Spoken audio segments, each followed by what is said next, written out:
Gotta love umbrellas. So, her way of thinking and her experience in life and shit like that was different than mine. But it was very interesting. So she started teaching me about her like things. Um, I called her a witch, and for none other reason than like she wore dark clothes and she like practiced like reading tarot cards and stuff like that. So I mean, not like in history like burn the witch type shit. No, it wasn't like that. It was just like a spiritual thing. That's all it was. It was outside of the realm of like a religion type shit. That's all it was. It was interesting. And she had books and shit that was,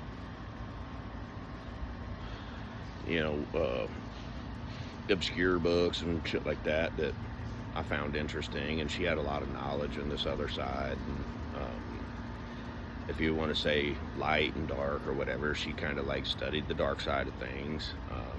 But she referred to her as light, herself as light, which she was. She's great. She still is great. She's a soul like no other, really. And so as this progresses and I come out of this and I do all this research and everything, trying to do shit like to better myself and stuff like that, I start to identify like ego and shit, right? And lose my ego and shit like that. And then when I lose my ego, I kind of like I lose my identity, and then I like want to become nobody, like disappear type shit. Like money didn't make any sense to me. Hurting people didn't make no sense to me. Trying to understand people and trying to help in the best way I knew how was what made sense to me. So I like try to process this and still stay, basically who I am, but I developed this other sense of self. And when it first started, I started on like Facebook, and I changed my name to this alter ego named Decap Choppa. And some people like thought I was trying to mock a guy. What was his name? You probably know his name. I can't even think of his name because that's not what I was trying to do. Decap was just like, say you had a hat on your head that was like the information that you had always been fed, and when you take that hat off, it allows yourself to have like an open mind. This damn thing. And that was the whole point. And then like it was playful, so Choppa was like a joke of like get to the choppa if you want to live, you know what I mean? It was a pretty cool thing actually, but it ended up not being a pretty cool thing because it created this other side of me that was like an asshole. And which that side of me really, like, when I started tapping into this shit, man, it was like I started experiencing things that I had never experienced before, but they were fascinating to me because it was like gaining new information. It was like, this was always there. Why was I never aware of it? This is interesting. It's intriguing. I want to study this shit. I want to research this shit. I want to learn about this shit because it's fascinating. And so I kept doing it. I was obsessed with it. And I would do things that was like outside of my character, and it was kind of weird because I couldn't exactly explain why I was doing certain things, but I could accept that I was doing these things and try to explain them, not as an excuse, but my interpretation of why I did these things. And which lands me in this story about Tennessee.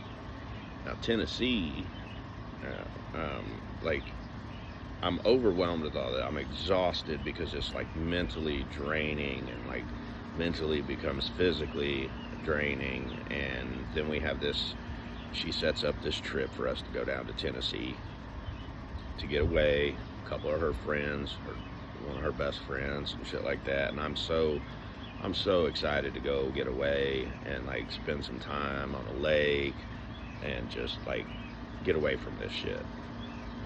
Now the weird thing is like before I went, I would get in these what some may call episodes, and that's fine. Call them what you want. It's your own interpretation or whatever.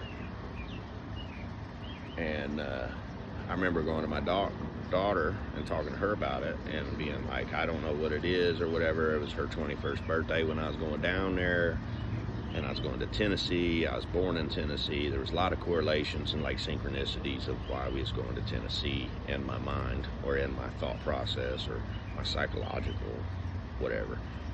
So I go down to Tennessee, and when I'm in Tennessee, something happens to me that I can't explain and nobody else can explain.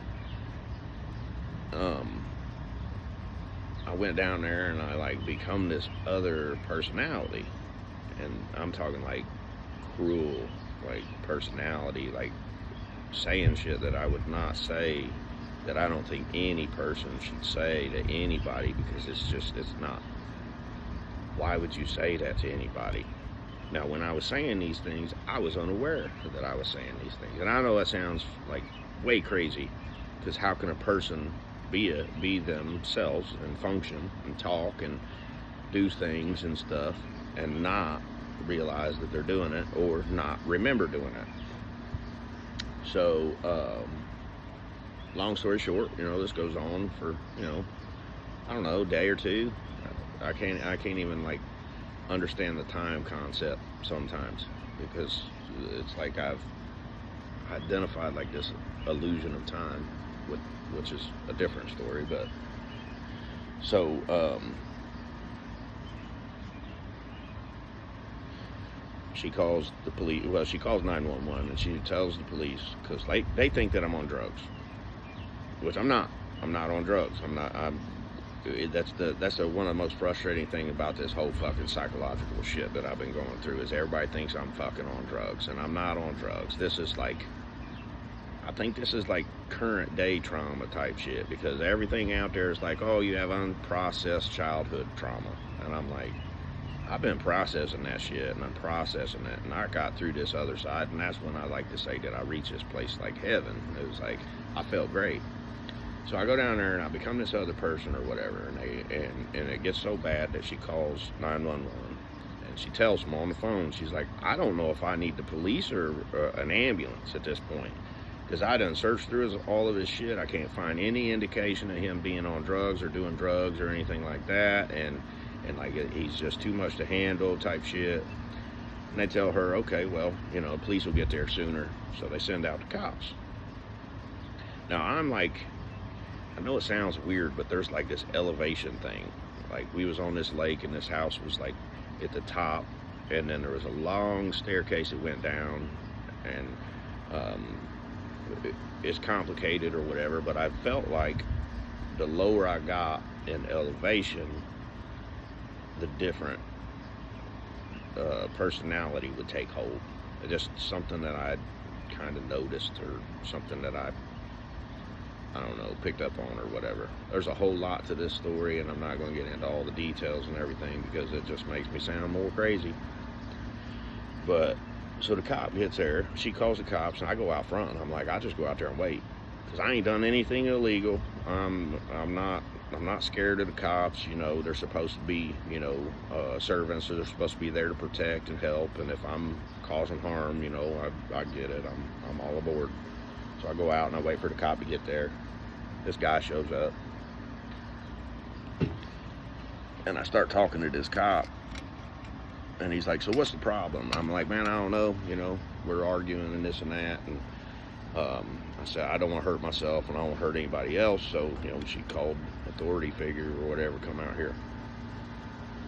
So this cop comes out here, and I'm talking to him. Now I'm in this other place trying to explain things about like empathy and emotion and duality and like masculine and feminine and like Masonic shit and Illuminati shit and shit, because it's all the shit that I've been studying, and all these dots were connected.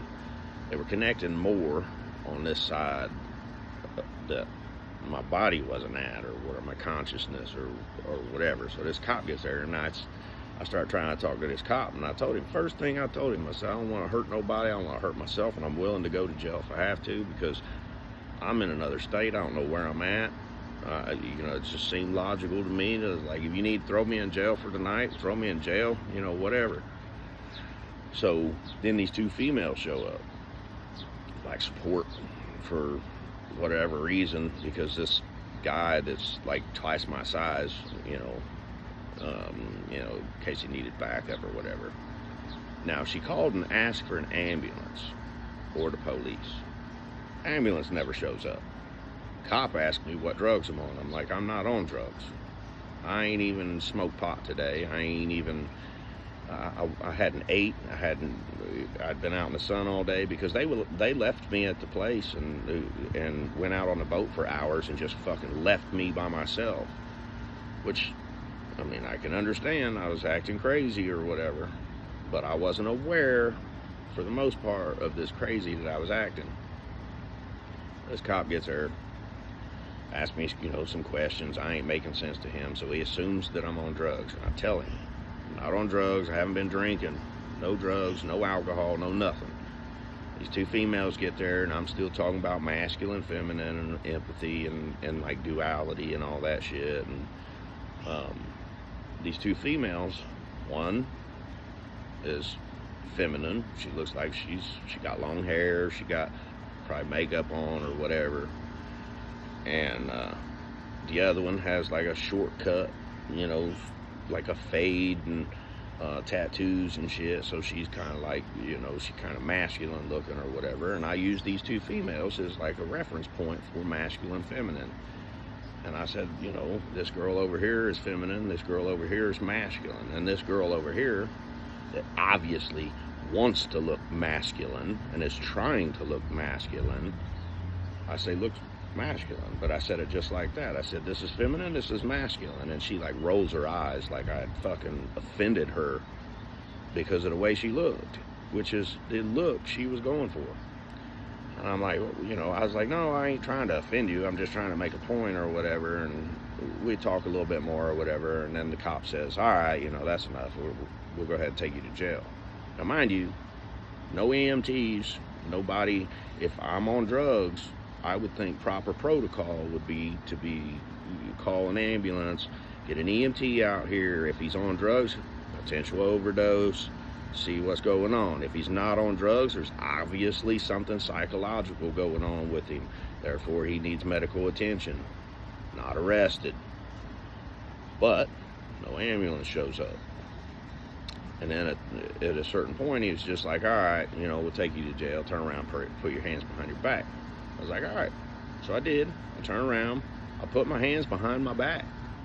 And this dude grabs me, as anybody that's been arrested that's an asshole knows. They'll twist your fucking arm. And it don't feel good. So he like twisted my arm, and I was just like, ow, you know. And at that point, this motherfucker picks me up and slams me on the ground.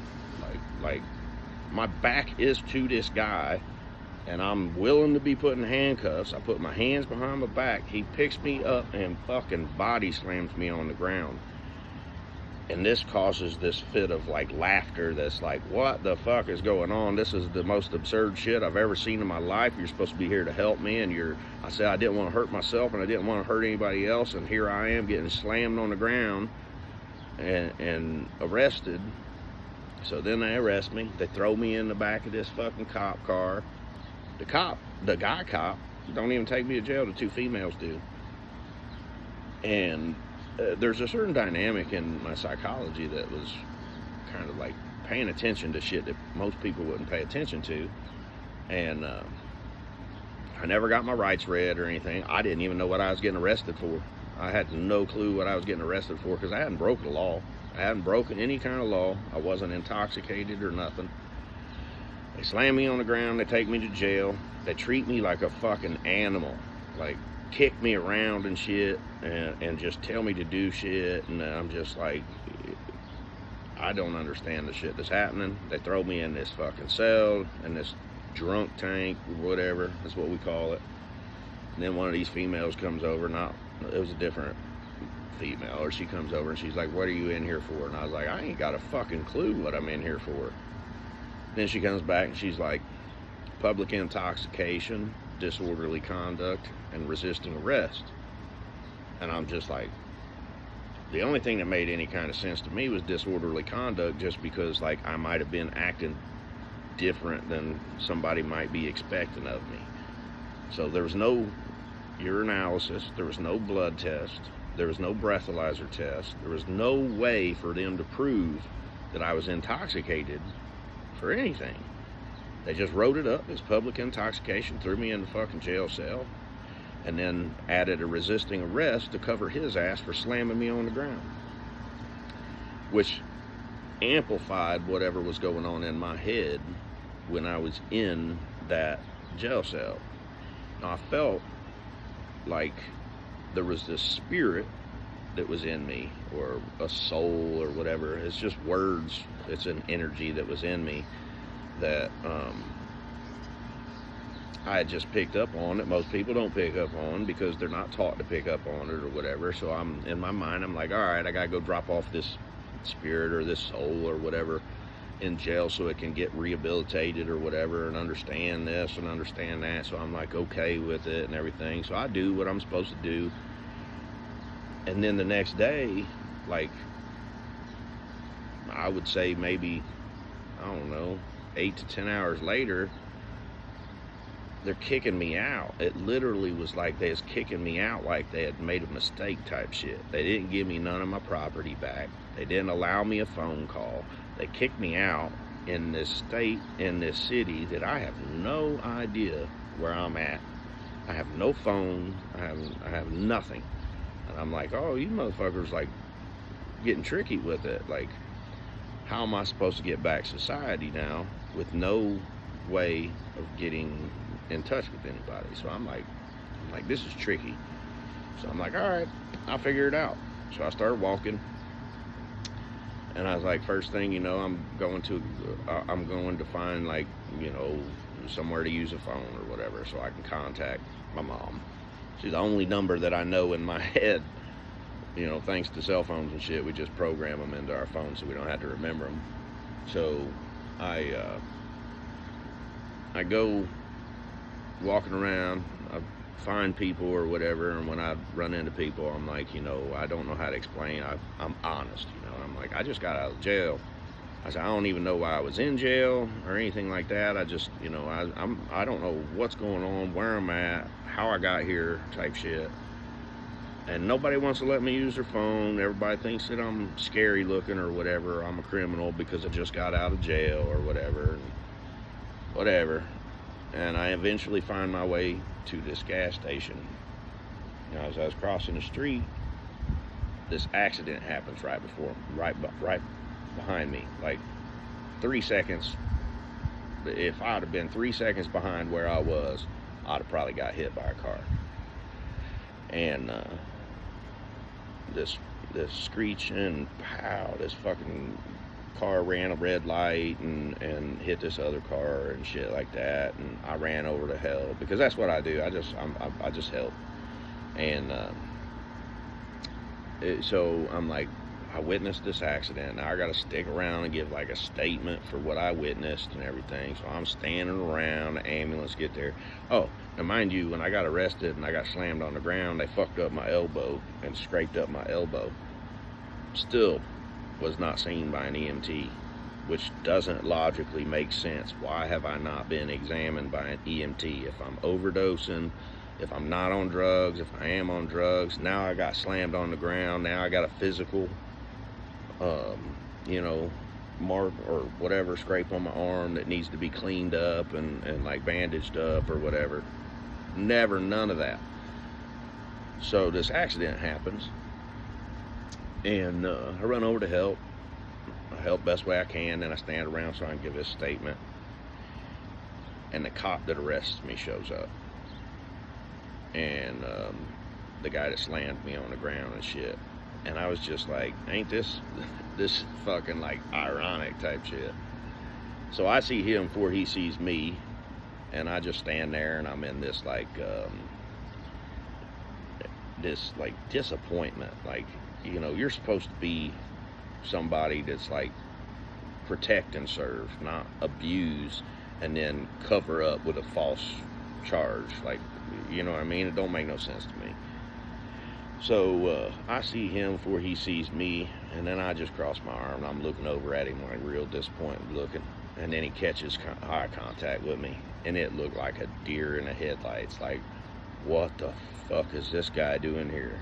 I thought it was pretty funny. So I walk over to the guy, and I look at him, and he's kind of got this like fear about him that's like, what is this guy gonna do? So I walk over to him, I reach out my hand, and I was like, hey man, I was like, you know, no harm, no foul. You was just doing what you was getting paid to do, right? And I shook his hand. I was like, whatever, you know. And I was like, well, I don't know where I'm at, man. I don't know where my people's at or whatever. And we're supposed to be, you know, going back home and shit. And I'm going to need a ride back home. So is there any way I can get a ride back to where you arrested me from? Because, like, I don't know where I'm at. And he's like, no, I can't do that. But I can go tell them where you're at, so on and so forth. And I was like, all right, I appreciate that. And, you know, I told him, I said, I ain't got no ID or nothing. I said, they didn't give me nothing back at the jail. He's like, oh, well, you need to go back over to the jail and get your shit. So I went back over to the jail, got my shit, went back, and he had went and he picked up my cell phone and brought my cell phone back to me. He's like, yeah, they don't want to pick you up. They're leaving.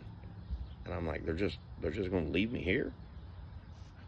And I'm just like, that's totally fucked up. Like, they're just going to leave me 2 states away from my hometown and just leave me here and just bail on me?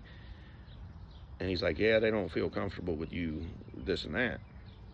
Which I believe would have been a whole different scenario if I would have went to the hospital and got psychologically evaluated to find out what was going on, instead of them just assuming that I was on drugs, because I wasn't on drugs.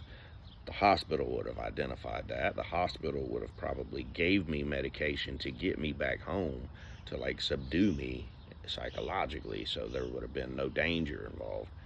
But no, none of that happened. So the cop brings me back my cell phone. It's dead.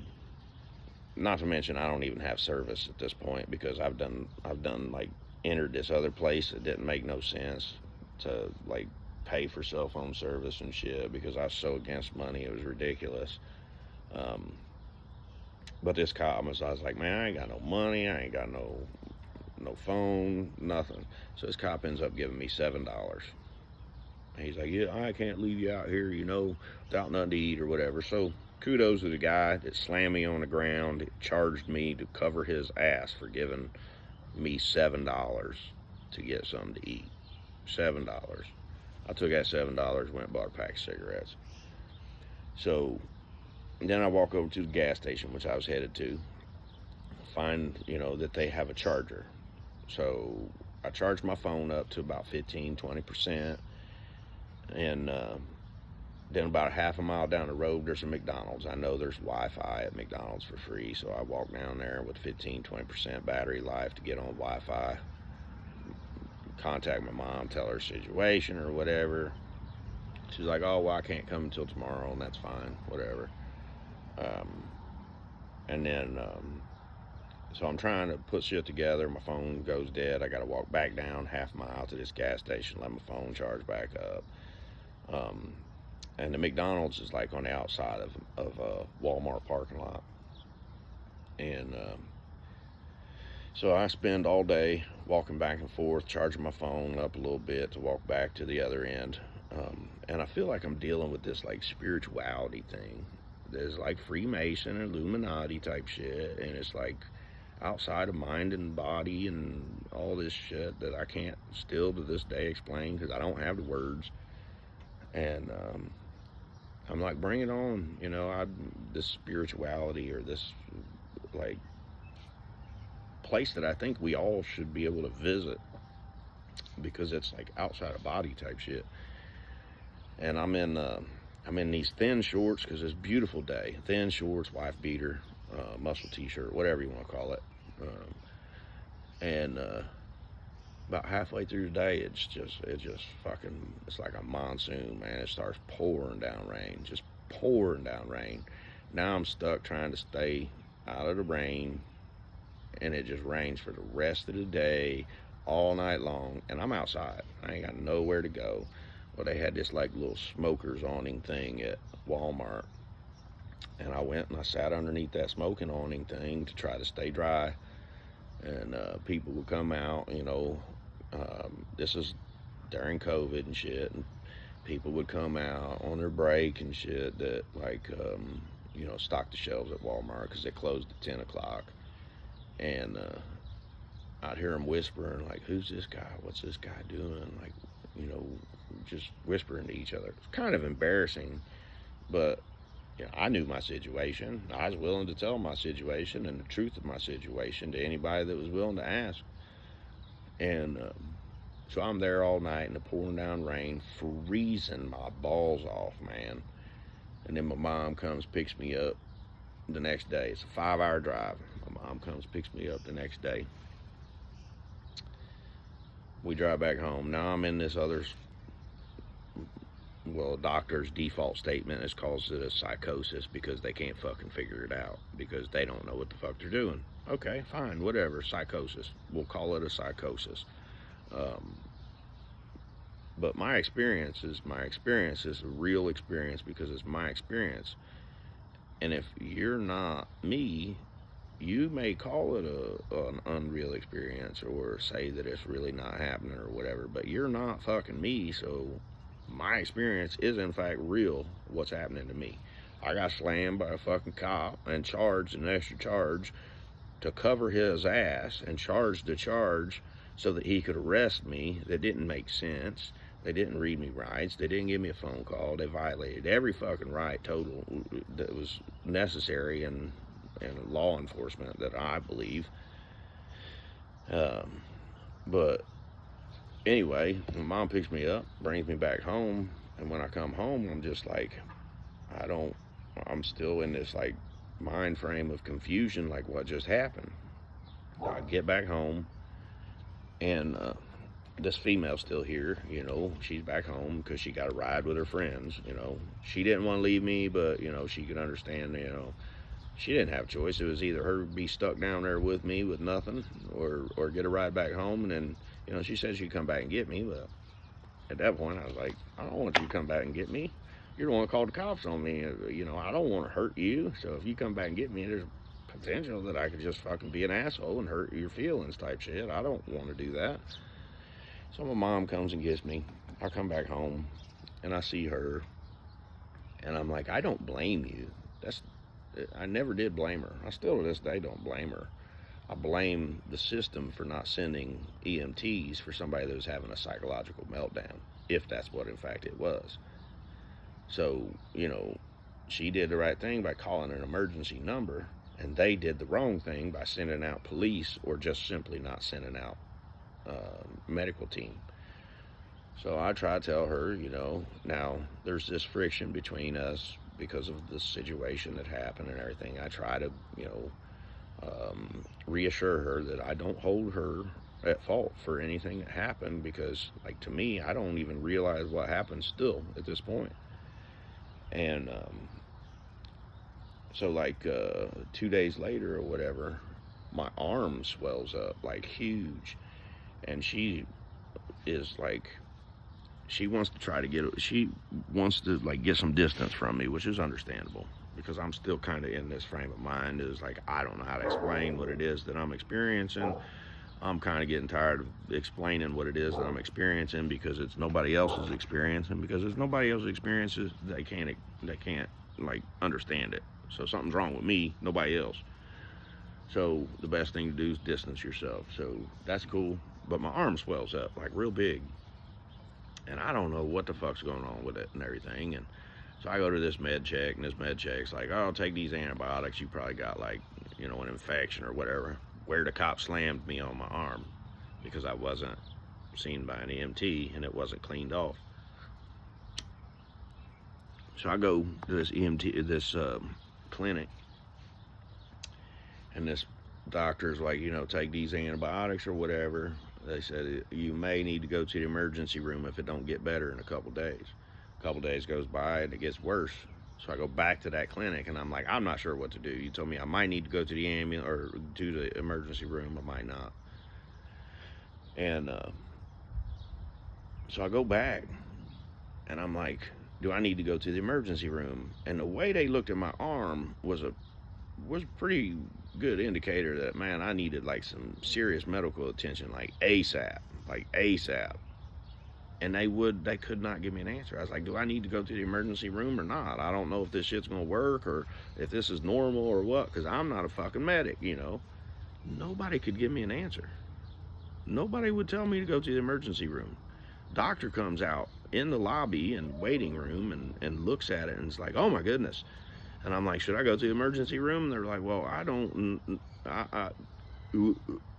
I'm like, I'm literally seeking expert medical advice here. Should I not go to the emergency room? And they would not give me an answer. They would not give me an answer, not a direct answer. And I was just like, well, I guess I don't have to go to the emergency room. So I go home that night, and the girl I was with or whatever, she like leaves and goes and stays like at her mom's house or something. She had to get away from me, which, like, I understand. I get it. Bless her heart, But then I almost pass out. Like, I feel like weird. I can't explain it. And I was like, damn, I'm by myself. I should probably go be around somebody in case I do fall out and I need like medical attention or something. Somebody needs to call the ambulance or something. So I go over to my sister's house. I'm as white as a ghost. You can tell there's something seriously wrong with me. And I'm just like, I just want to go sleep. I just, whatever. So my sister gives me like a sleeping pill. And she's like, here, just go sleep. I give you this sleeping pill or whatever. So I take a sleeping pill. I'm laying on the couch and I'm just looking horrible. And she's like, do you want me to call the ambulance? And I'm like, I guess, you'd know better than I do because I don't know what I look like.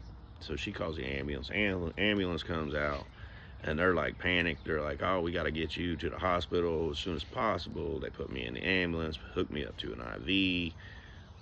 Send me to the hospital. Doctor comes in, looks at me when I'm in the waiting room. He's like, or in the room, whatever, the doctor's room or whatever. And he comes in and looks at it, and he's like, he looks at it and he looks at me. He's like, man, we might need to take your arm at the elbow. And I don't know whether he's being serious or joke. I've never met a doctor that knows how to joke. Everything's serious. And I was like, I bet you would like to take it at my elbow. And he's like, man, he's like, we can try draining it and see how that works. He said, but we'll have to go from there, So we're gonna like lacerate it and like drain this fluid out of it.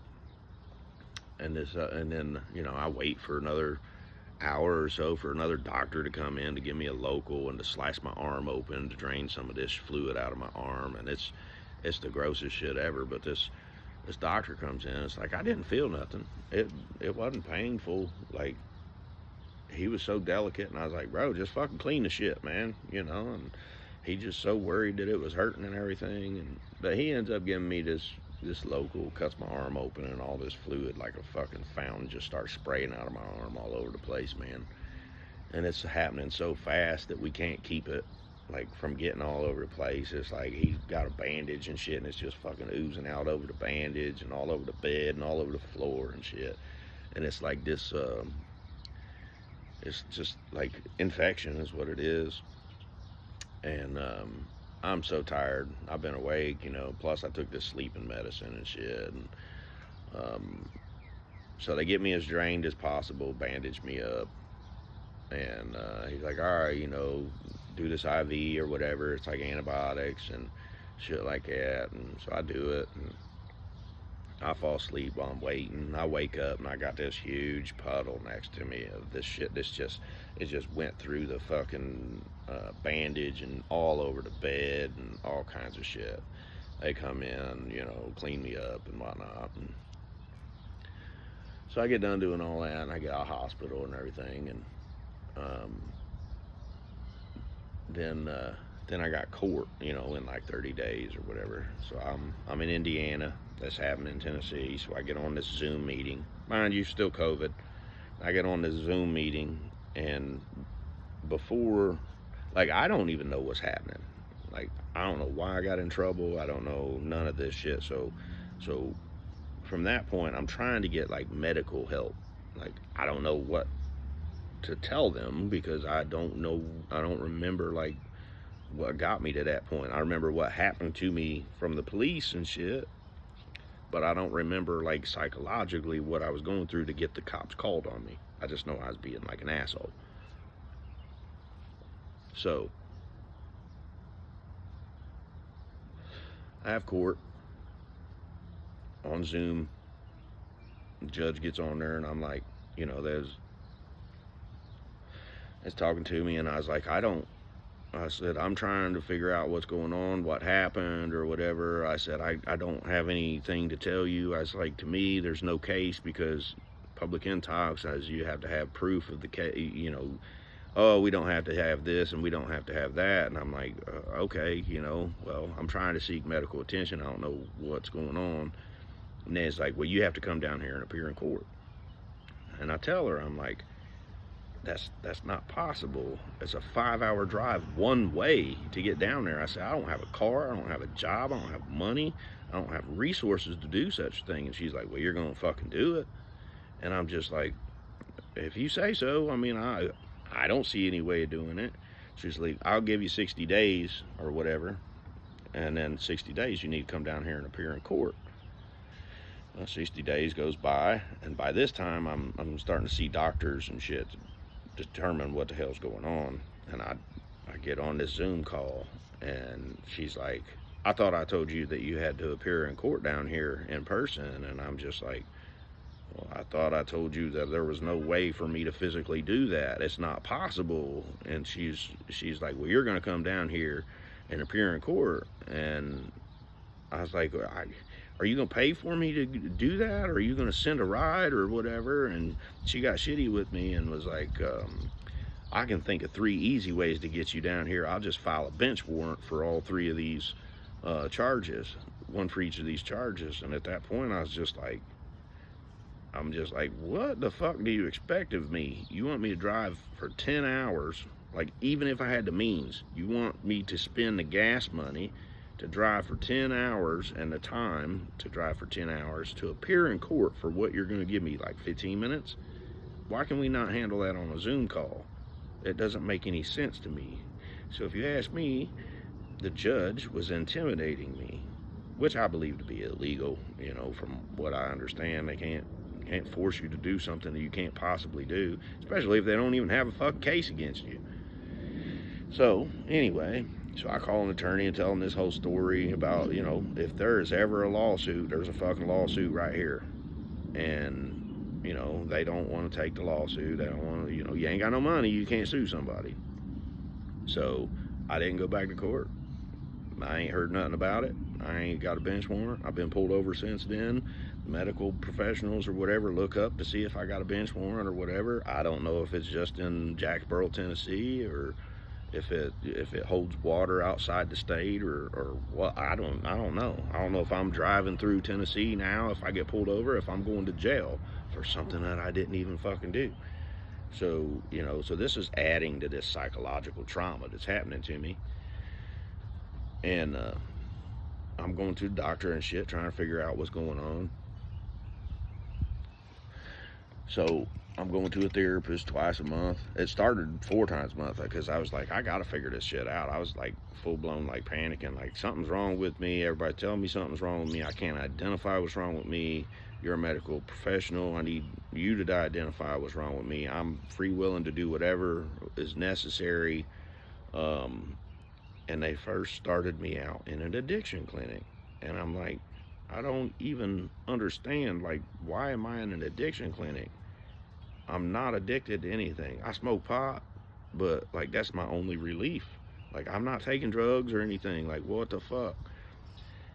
So when they finally, um, I just at a certain point I was like, this don't make no sense. And then eventually this girl was like, I wonder if you got disassociation or whatever, because I started like develop these personalities, these alternate personalities and shit, and I started to communicate with them.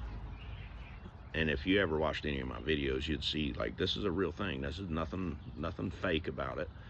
Um, because that was what my therapist told me to do, make videos and shit. Um, but you make videos and shit and try to prove it to your doctors, but you can't force your doctors to watch your videos. You know what I mean? It's like, in order for you guys to understand what's going on with me, you're going to have to study me. Well, they did all their studying in school. They don't feel like they have to study a person to understand what's wrong with them. You're supposed to be able to explain in 15 minutes what's wrong with you or whatever, and they're just supposed to give you drugs to make it all go away or make you feel better or whatever. So I go psychiatrist 15 minutes a month, therapist 4 hours a month to start trying to figure this shit out.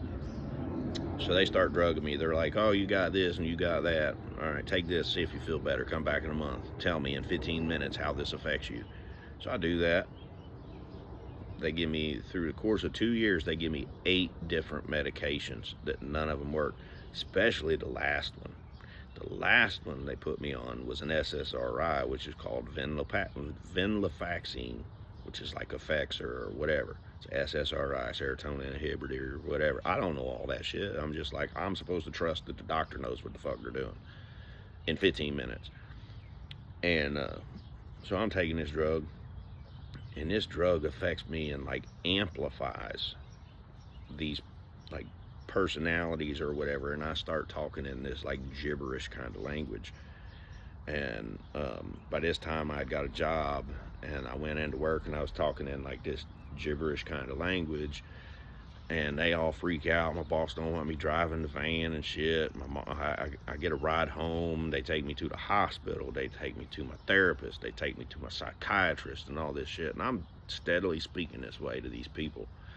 The hospital, they observed. It looked like they was so fucking intrigued by what they was experiencing, and they was writing it down. And one person was typing, one person was writing, one person was just staring and checking my vitals and shit like that. And my mom's sitting over here while I'm doing it and shit, freaking out. And they don't tell me anything. They literally don't tell me anything. So I go from there to my therapist.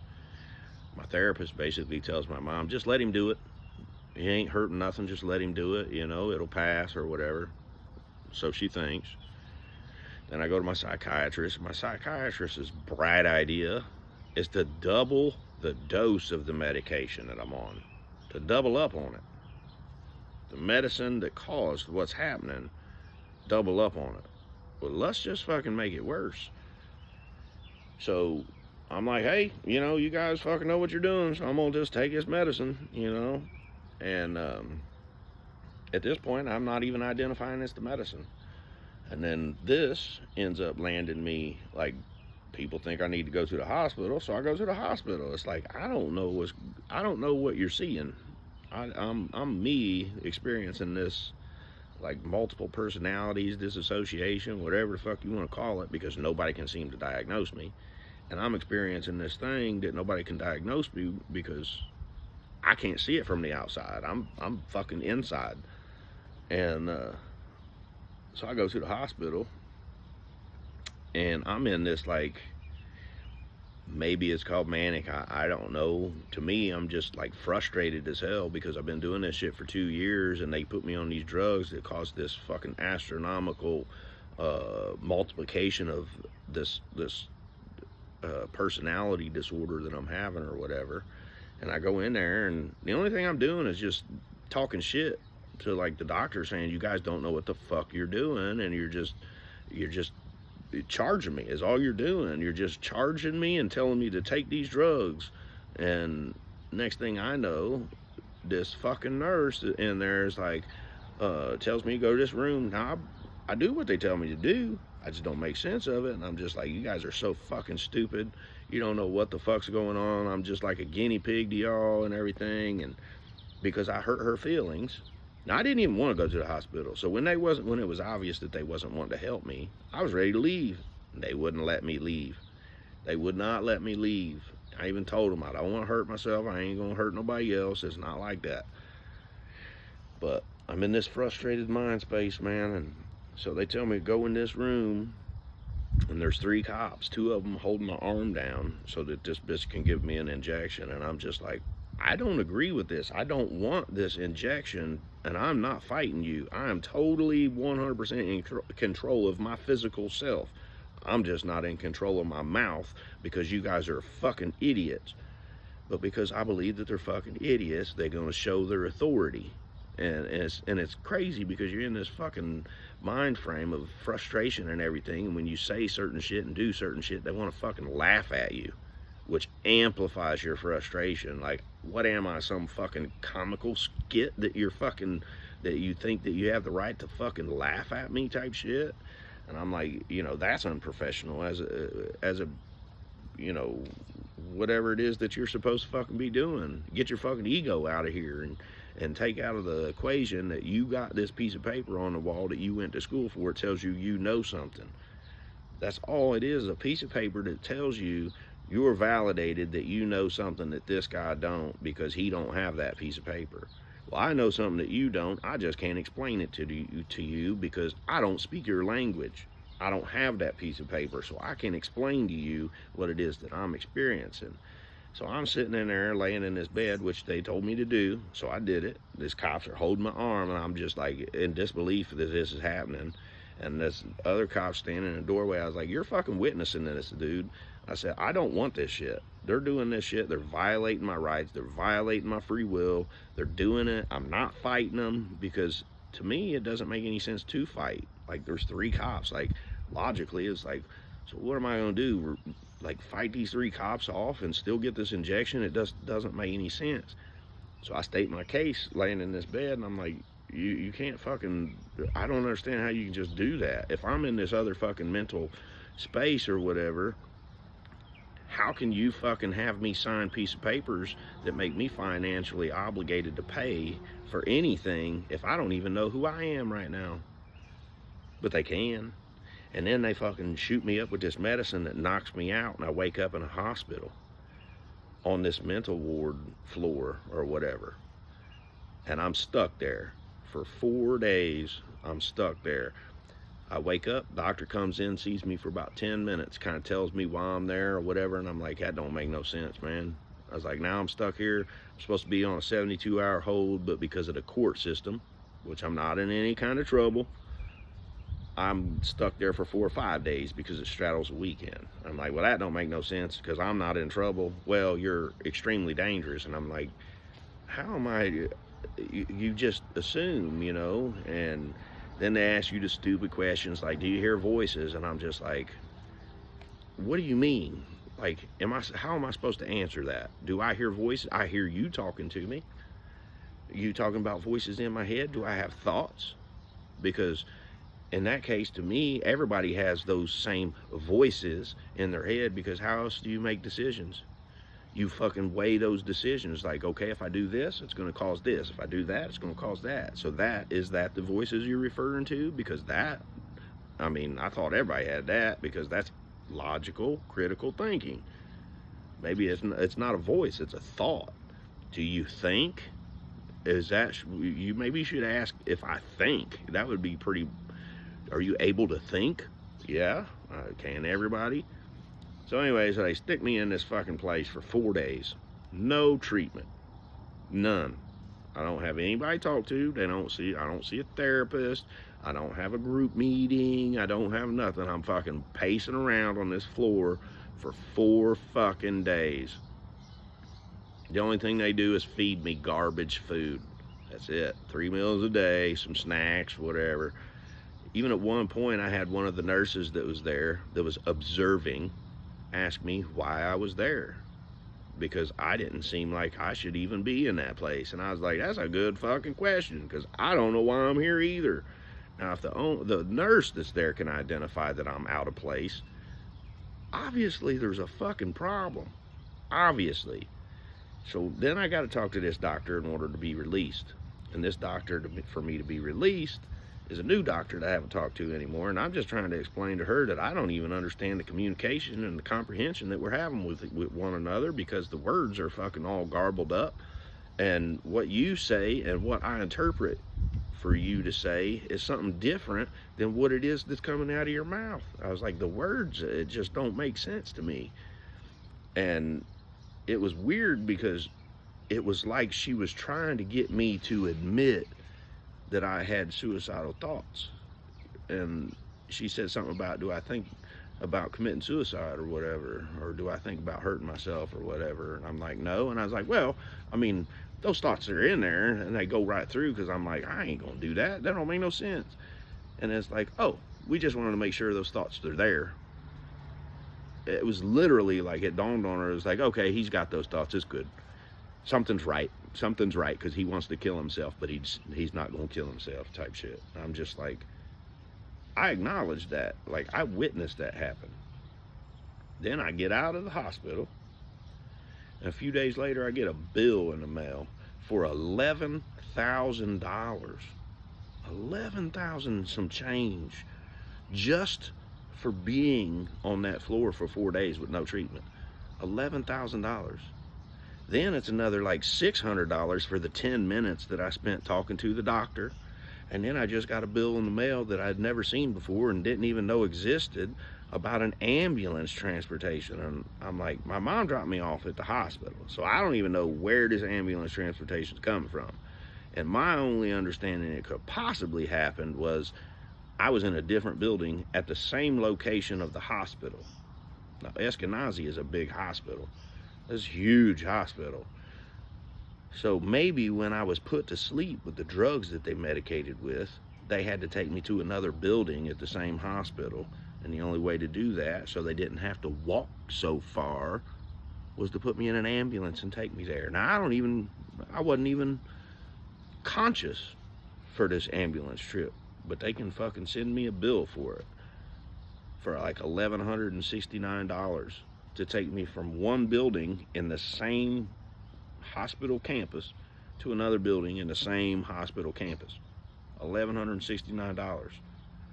So now we're talking about $13,000, you know, for still no treatment, no understanding, no direction, no nothing. Just a bill for $13,000 that I gotta fucking deal with now.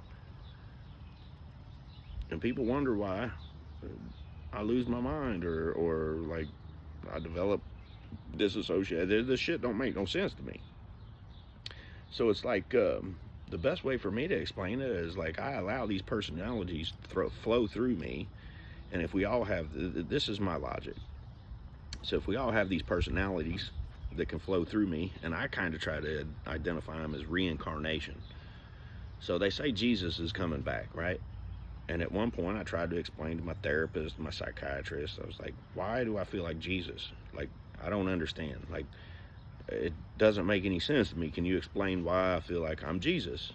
And, oh, you have a God complex or something. They got some kind of default blanket statement that they give for anybody, because it's probably a common thing that people say, I feel like I'm Jesus. Well, that's because that's Christianity for you. Jesus is going to come. And, well, how else do you fucking think Jesus is going to get here? You think he's going to come down from a fucking spaceship? Where's heaven? We all look up thinking heaven's up there, but heaven is literally a perspective. That's it. It's the way you perceive things. Like I said before, I perceived that I was in heaven. So if Christ, Jesus, is coming back, would he not have to be born here as a man and grow back to an adult again and self-identify and realize who he is and who he was and how he got back here? Because it felt like I was just in a loop. And it's like, oh, you got this or whatever. And I'm like, okay, let's set that aside. So now I felt like Jesus. Now you tell me why I feel like Disney. Why in the fuck do I feel like Disney? I have no idea why I feel like Disney, and they can't tell me why I feel like Disney. Well, from what I understand, Disney was cryogenically frozen. And he was, once technology became available, they was going to try to bring him back to life, which is kind of like what Jesus was all about or whatever. I was like, okay, that's Disney. Let's set that aside.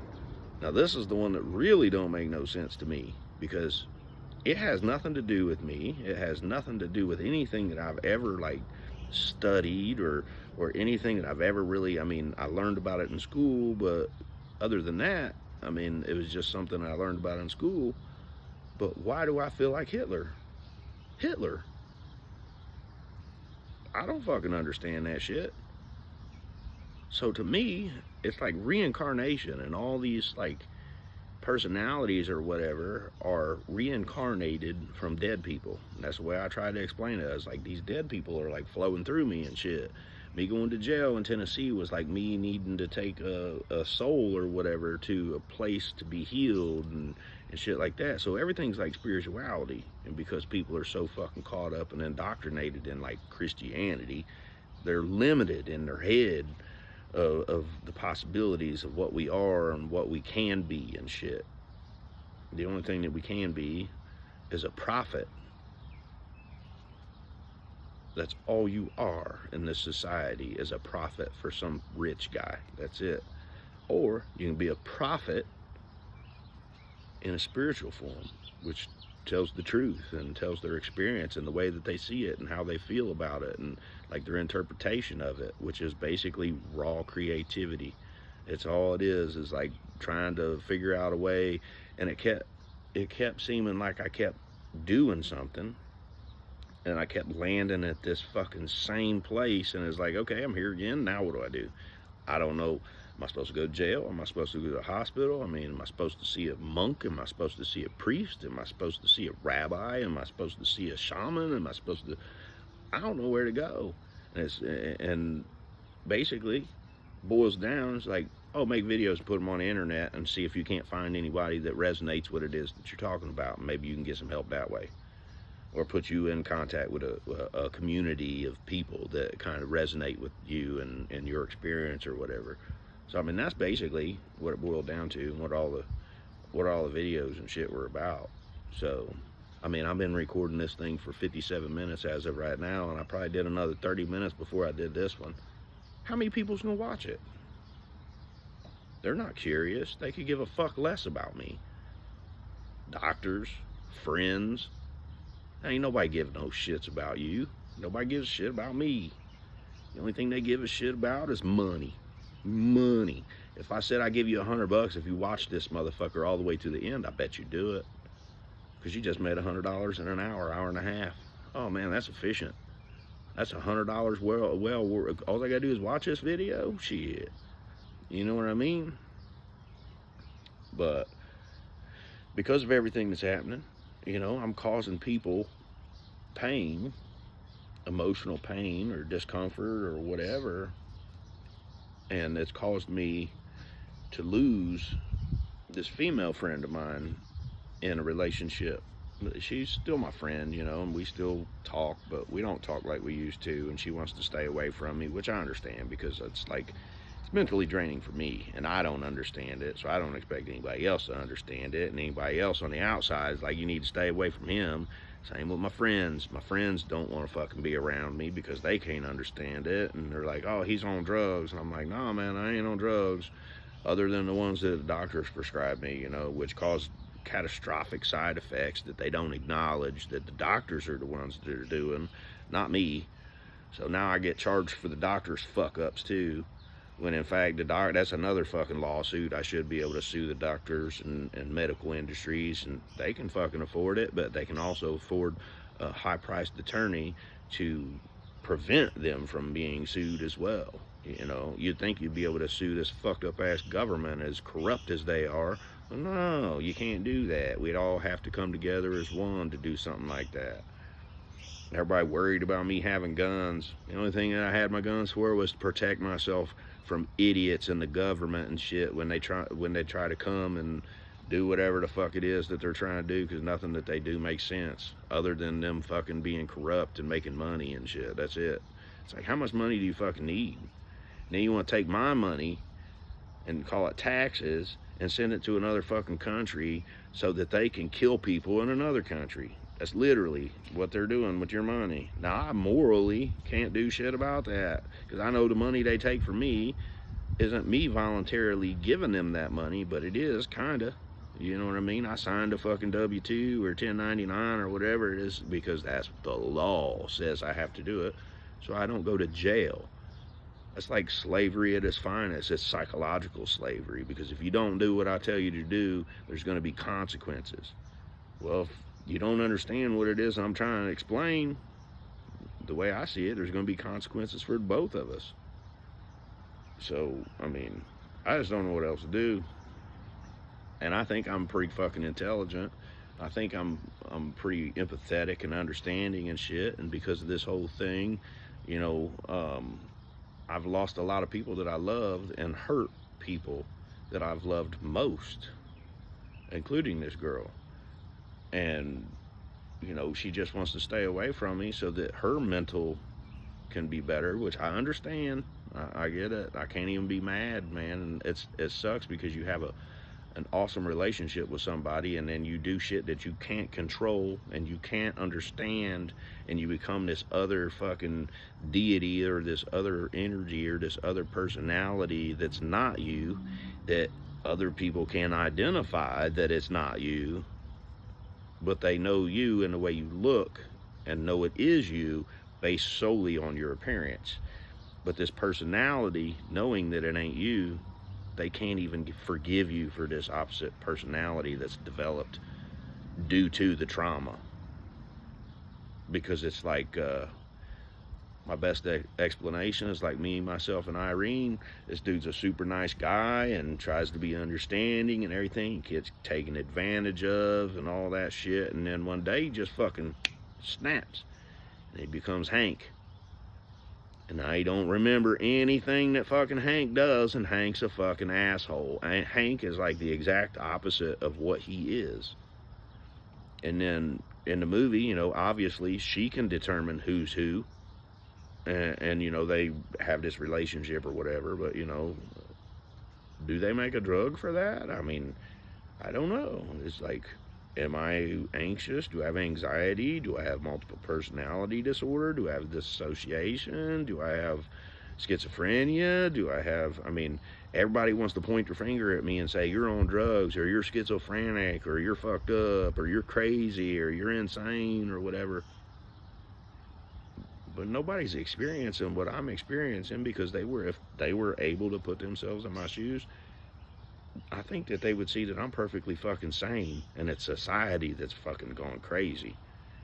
And in order for me to be able to exist in this crazy society, I had to develop this defense mechanism psychologically that causes me to do what I don't want to do, which is be a fucking asshole. I don't want to be an asshole. And because I don't want to be an asshole, my psychological aspects is like, hey, he don't want to be an asshole, so we'll be an asshole for him. Shut his fucking consciousness down and don't let him remember what it is that we're doing. And then at that point, it's kind of like, you know, if I can be an asshole without remembering that I was an asshole, then I can obviously see that I could be a murderer without remembering that I could be a murderer. And I that's the concept in my head. It's like, I get why everybody's afraid or whatever. I'm not afraid of it, because I don't think I have that in me, because I don't want to hurt people. And like in a soul contract form, it's like, I'll allow you guys to like do whatever needs to be done, as long as you don't physically harm somebody. And that's what it all boils down to. I don't want to fucking physically harm anybody. I don't want to hurt myself, but it seems like I'm the only one that keeps getting hurt. Physically, psychologically, I'm the only one. And the only thing that I'm doing is fucking telling the truth. So, I'm back to making these fucking videos. It is kind of therapeutic, because it gives me ability to fucking talk when nobody else listens. and then I post them on fucking YouTube. This is where this is gonna go, is YouTube. So give people the opportunity to see what the fuck's happened to me and why I am who I am and why I become who I am not and why that shit keeps happening, and I don't know how to deal with it. I mean, I'm trying my best to be who I am because I ain't never experienced this shit. But when everything is set up against you, and I'm not necessarily saying this because you're a man or a woman or whatever, but and I'm a man, but there's a whole lot of spiritual nature and energy and shit that goes into it that I talk about. That's like, it'll make you laugh, but when you're in my situation, in my shoes, and you're literally desperate for help, it's not funny. It's not even funny at all.